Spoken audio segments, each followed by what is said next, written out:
Okay, so this is one of the questions that a student brought up to me. And so they have been given a frequency distribution with these intervals. They then took the midpoint of each. If you notice, what I'm doing is I'm adding the extreme values that are given to me in parentheses so that the order of operation is not confused, and then I'm dividing that by 2. And I do that and repeat that process, if you notice up here, for each of the intervals. So every single interval is the sum of the two extremes divided by 2, and then you can see here I have the frequencies. This is the total frequency, or what we call the sum of f. So when you look at the formula, I want you to remember that this is your sum of frequencies. So sum of frequencies is 41. And one of the things that we have to do in order to find the standard deviation or the variance, regardless of which, is we need the mean. So to do that, we need to take the midpoint. Well, actually, let me go here, and this is going to be basically the midpoint times the frequency.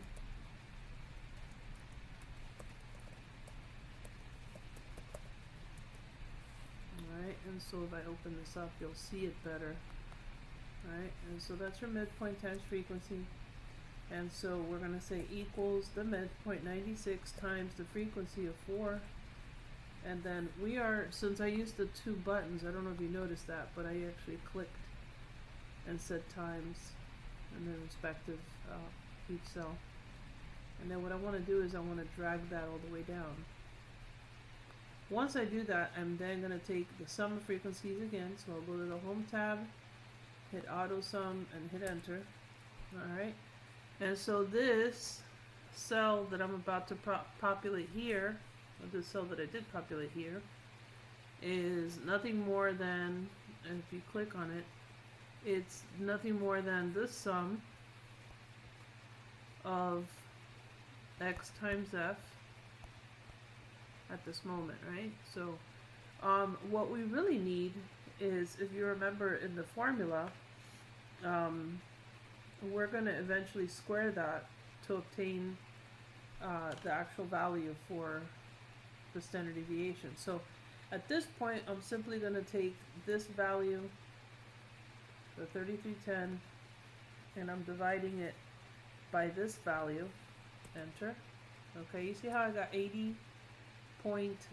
Okay, here's what I want you to consider. And I'm going to do this over here, starting with the first cell. You notice the midpoint for the first value is 96 and it occurs 4 times. 4 times. Okay, you notice the 87 happens 12 times. So 87 is going to happen 12 times. So 1, 2, 3, 4, 5, 6, 7, 8, 9, 10, 11, and 12. Notice the 78 happens 15 times. So this is just a proof to you how this was arrived at. So 15 times, so 1, 2, 3, 4, 5. 1, 2, 3, 4, and 5. 1, 2, 3, 4, and 5. So we verify 1, 2, 3, 4, 5, 6, 7, 8, 9, 10, 11, 12, 13, 14, and 15. So 15, 78. 74 happened 8 times. So 74, 74, 74, 74, that's 4, 5, 6, 7, 8, and 60 happened twice. Okay, I'm going to average that out. So equals average. I'll double click on that, hold and drag all the way to the top. Enter. You notice the number, 80.73, and that's exactly what we obtained when we did it the long way. But we're trying to avoid to have to do that. That's basically what's happening. Okay, so midpoint times frequency divided by the sum of frequencies. So in other words, This formula that you see here, this formula is nothing more than the sum of the score or midpoint times the frequency divided by the sum of frequencies. Okay, now we want to find the standard deviation. So let me erase all this junk that I have here.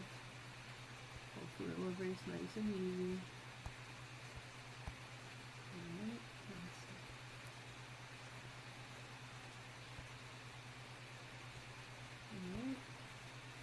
Alright, so this is our average. Click on it again.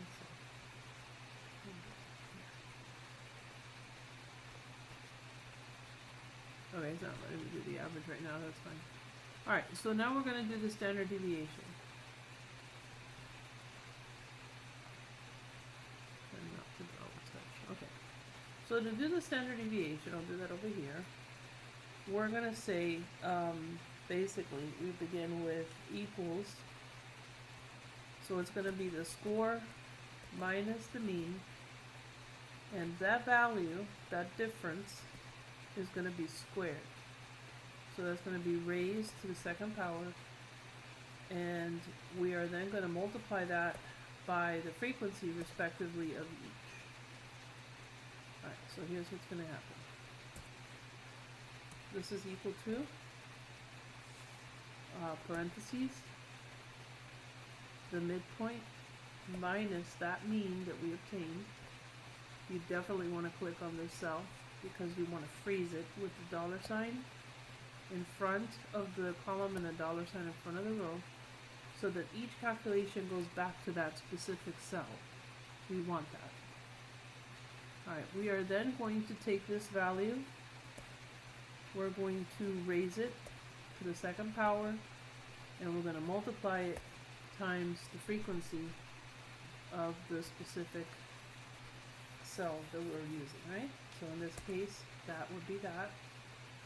Alright, and we are now going to drag and drop, and guess what we're doing? We're taking now the sum of all of that, and so now this is your almost your variance, because we need to divide. Now if it's a sample, we're going to do -1. If it's a standard deviation, we're going to use for a population, we're going to use all of the values, so 41. So I'm going to do standard deviation for a sample, so I'm going to do a .s, and you know what, let me use the stdev.s, and for this one we're going to do stdev.p.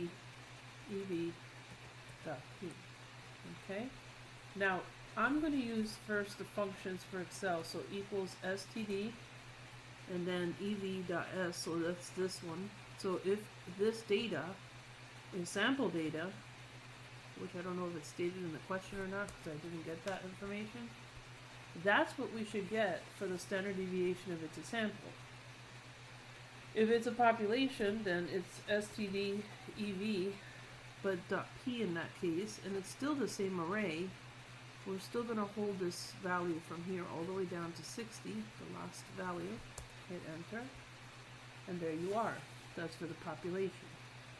So technically, if we use the formula correctly, we should get those same answers. For the variance, let me do the variance. So equals variance, so equal var.s for the sample. So we're going to double click on this. Okay, I want to show you the connection as well, because you could do it this way, or you can say, hey, this equals this number raised to the second power. See how you get the same answer? Alright, let's do the same thing. Equals var. This time we want .p. We are going to hold and drag from here all the way down and let that go. Okay, and so this is the equivalent of this number as well, raised to the second power. So you have options or ways to approach this. So this is your var examples.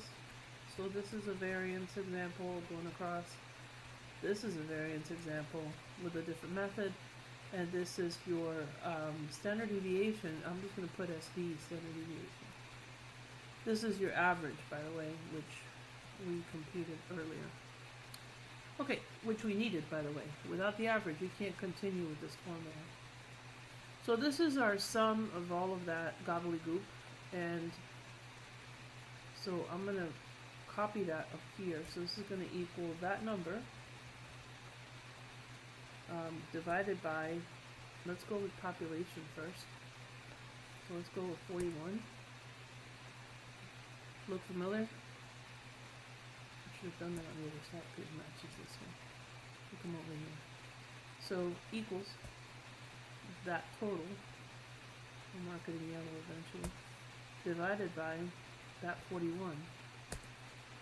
See how they're identical? And then over here, if I do the same thing, I'll say equals all of this, but this time I'm going to divide by 40, not 41.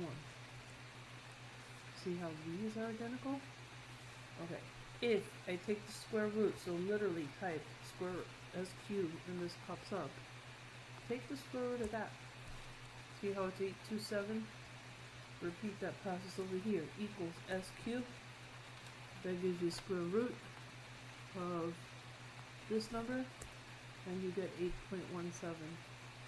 So there you are. That's how this works. And so the formula, if you recall, when I got this number, this is basically the sum of the score minus the mean, or could be x bar or mu, it doesn't matter, squared times the frequency.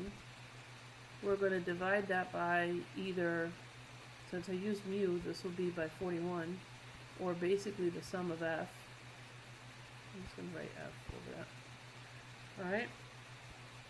And once you take the square root of all of this, you'll get the standard deviation. So without the square root, you have the variance. When you take the square root of variance, you'll have the standard deviation. Okay? Now, you're going to repeat this process over here, and I'm just going to show you if this is if it were a population, right? So I'm going to put pop.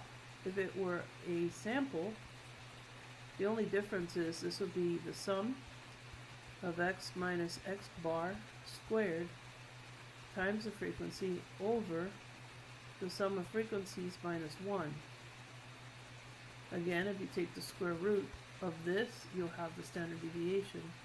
If you only focus on the center part, then you have variance. Okay? So that, I hope that helps clarify this for you, and send me more questions. I really love helping you.